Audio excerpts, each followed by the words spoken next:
Salut à toi, bienvenue dans cette nouvelle vidéo. Dans cette vidéo, on va voir tout simplement les trois piliers les plus importants pour faire une bonne saison dans le rugby. Bien évidemment, il y en a plusieurs, mais aujourd'hui, on va parler des trois essentiels, la saison de rugby parfaite, ok? Pour ceux qui ne me connaissent pas, je m'appelle Titouan, je suis le fondateur de l'académie Elite Rugby ainsi que le compte Instagram tc.preparugby. J'accompagne les jeunes joueurs de rugby qui souhaitent maximiser leurs chances d'atteindre le haut niveau vis-à-vis de l'académie Elite Rugby. Ok, vous retrouverez l'académie directement juste en commentaire pour aller y jeter un œil. Ok, et je vous y invite aussi également. Au niveau du premier pilier, on rentre directement dans le vif du sujet. Bien évidemment, un petit peu de préparation physique, hein, c'est la base des bases. Donc aujourd'hui, qu'est-ce qu'on va voir? On va voir trois phases, la force, l'endurance, la flexibilité et récupération. On s'attaque directement à la force. J'ai voulu vraiment synthétiser au maximum pour vous permettre déjà d'avoir des connaissances et surtout des compétences pour les exploiter au mieux. Donc le plan que je vous propose aujourd'hui sera vraiment applicable juste après la vidéo. Vous allez pouvoir le mettre en place directement. Au niveau de ce premier pilier, quand je parle de force et puissance, forcément, au niveau de la préparation physique, pour faire une bonne saison, il faut être prêt physiquement. Donc ça, on le prépare en amont.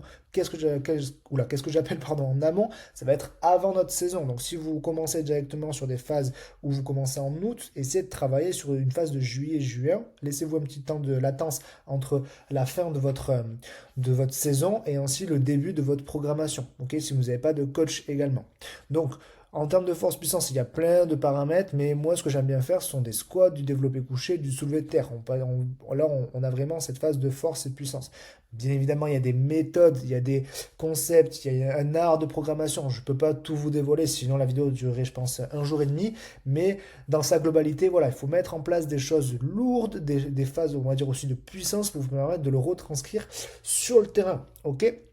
Donc, quand je parle de solutions, je vais y arriver. Quand je parle de solution, on commence des squats sans poids, on évolue, on fait d'abord de la technique avant d'aller charger, ça sert à rien de charger pour directement faire n'importe quoi derrière. Donc vraiment prioriser cette technique.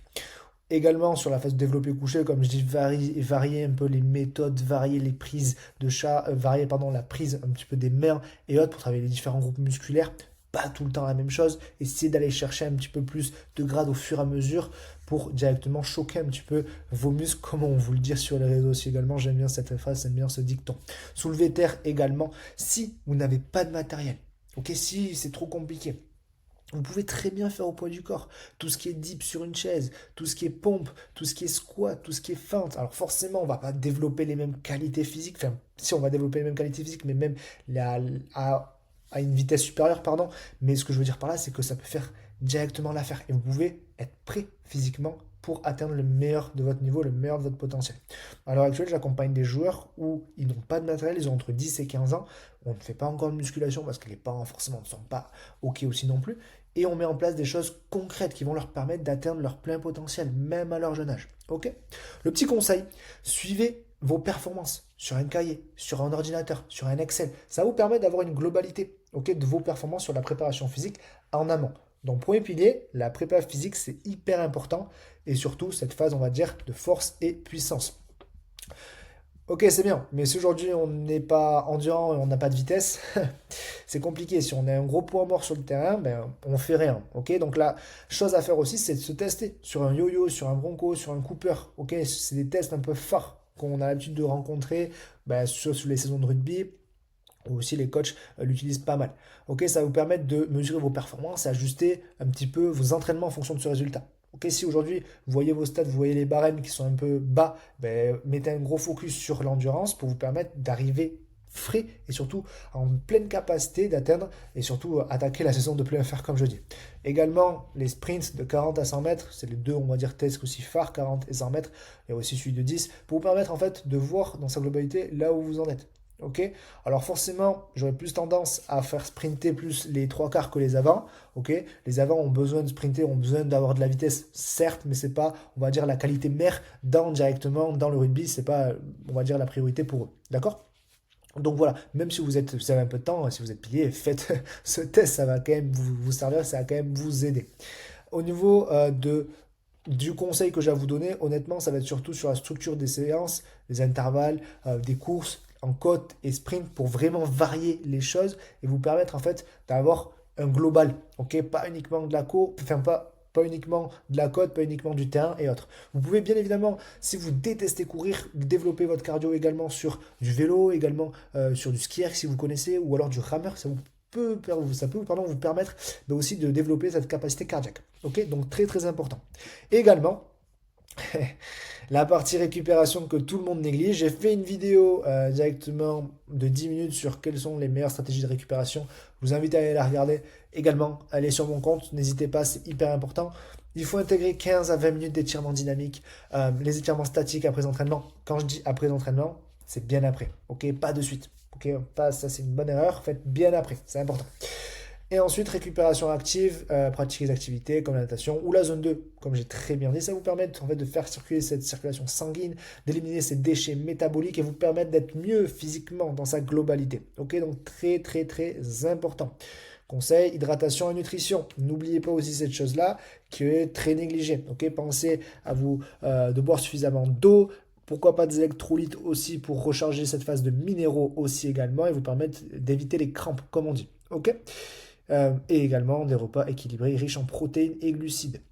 Voilà pour ce premier pilier qui est, on va pas se le cacher, hein, avant la saison, qui est primordial. Si vous ne le faites pas, mettez-le en œuvre dès maintenant, parce que sinon, la prochaine saison, ça va être très compliqué pour vous de progresser et d'aller chercher votre plein potentiel. Ok, bien évidemment, là, quand je parle des trois piliers pour faire une bonne saison, c'est pour les joueurs qui sont ambitieux. C'est pas forcément pour les joueurs qui veulent juste s'amuser avec les copains. Là, c'est toute une autre démarche que j'admire aussi, mais qui n'est pas la nôtre à l'heure actuelle.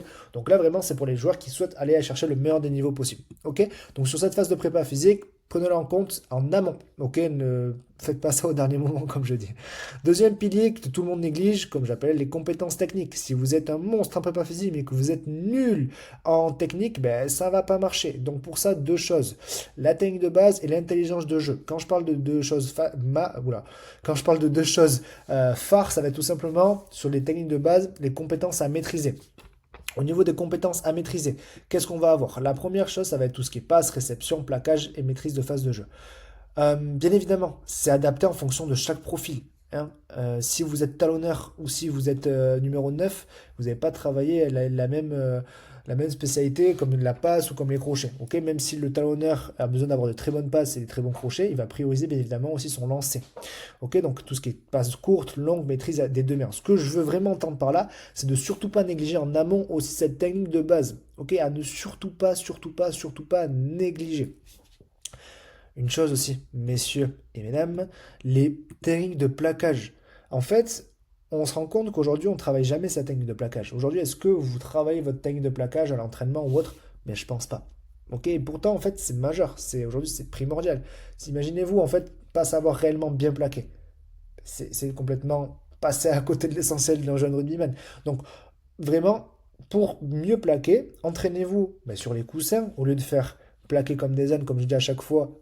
Prenez vraiment cette phase de technique pour vraiment en fait évoluer dans ce sens-là et aussi quand vous faites les oppositions, essayez vraiment de plaquer de manière fluide. Donc comme je dis, soit en planche, comme un avion qui décolle directement pour vraiment impacter ses défenseurs. D'accord. Euh, voilà, placer la jambe comme il faut, placer la tête comme il faut, c'est hyper important. Et ça, peu de monde le fait. Et pour faire une bonne saison, il faut tout simplement être bon techniquement. Et enfin, les touches rec pour plutôt les avants du coup, c'est hyper important. Ok, pour directement être mieux sur ces phases de jeu, mieux techniquement, c'est aussi primordial.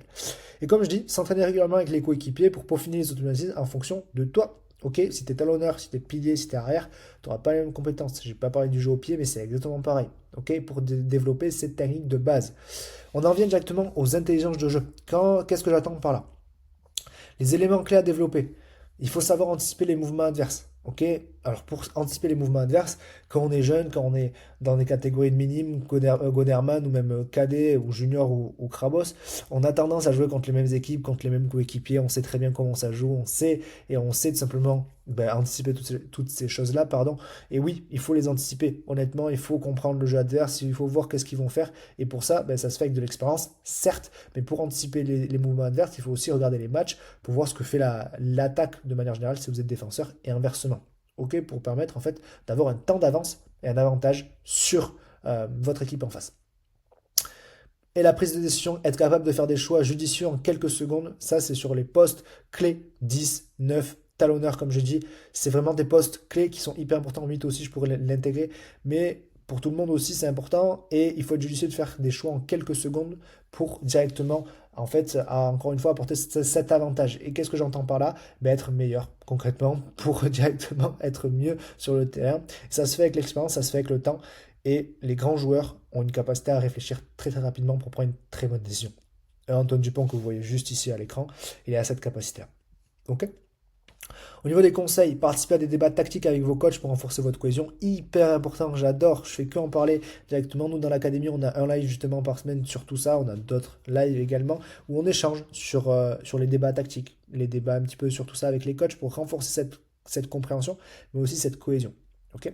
Et ensuite, analyser les matchs de rugby pour prendre des notes sur les décisions par les joueurs de haut niveau. Qu'est-ce que j'entends par là? Quand vous regardez un match, regardez-le plutôt de manière, on va dire, analytique, au lieu de le regarder sur une manière, on va dire, où juste vous allez le regarder, essayez de comprendre pourquoi il a fait ça, comprendre pourquoi Antoine Dupont fait ce style de jeu-là, pourquoi Romain Tamac a tapé au pied. Et en fait, si vous avez cette démarche-là, demandez à vos parents, demandez aussi aux personnes qui sont autour de vous, ben en fait, vous allez comprendre plus le jeu et vous allez pouvoir le reproduire sur le terrain par la suite. Ok, donc c'est hyper important.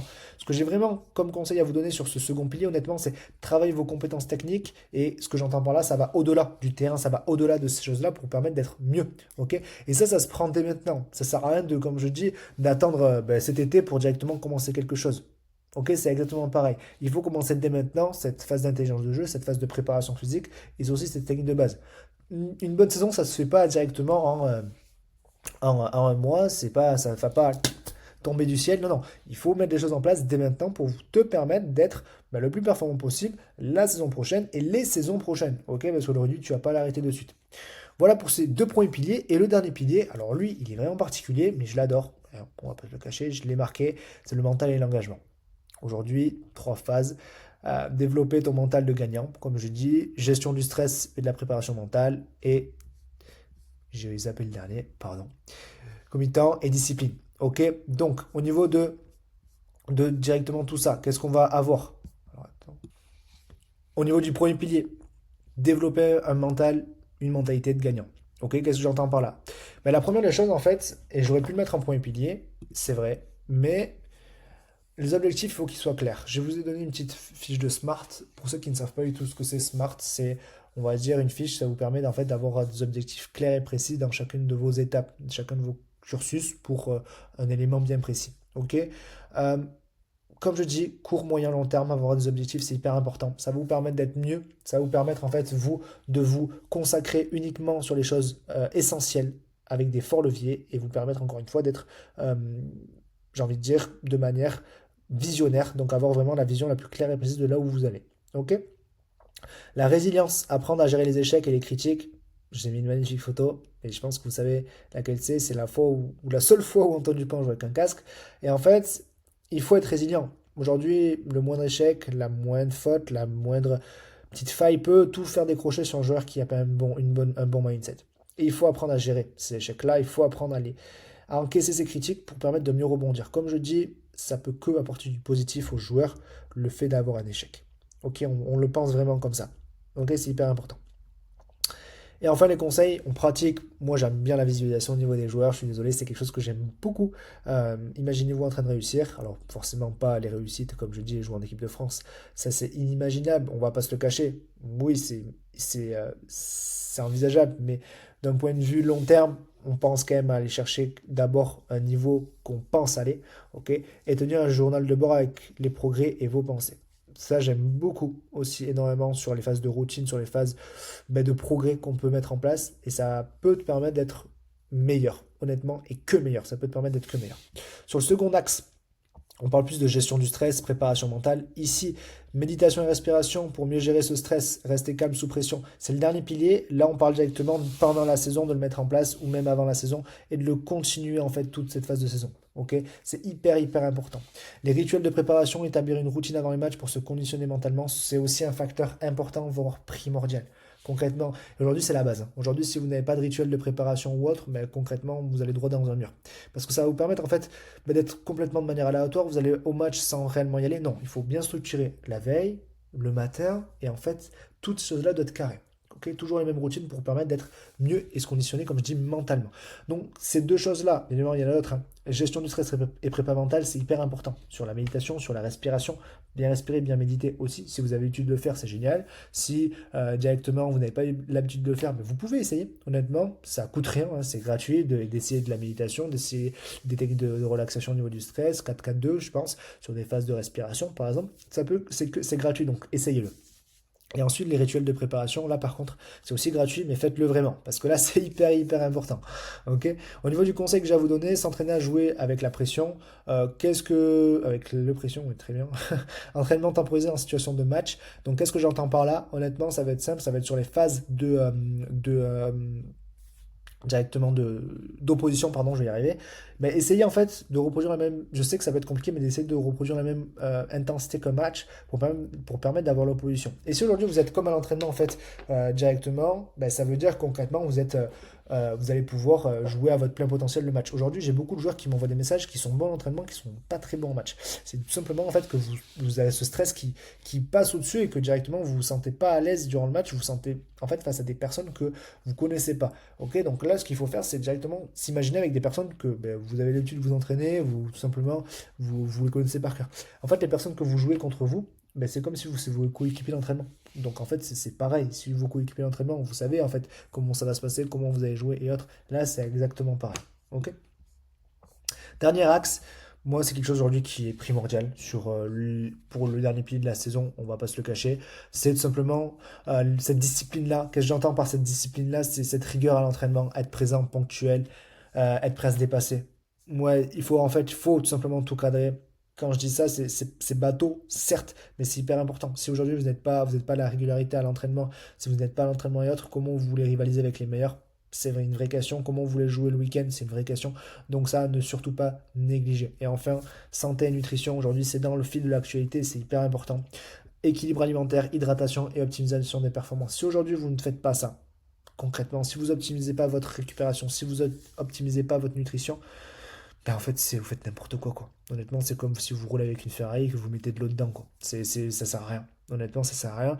Enfin, voilà. Donc, tout simplement, c'est nul. Donc, vraiment structurer les choses correctement.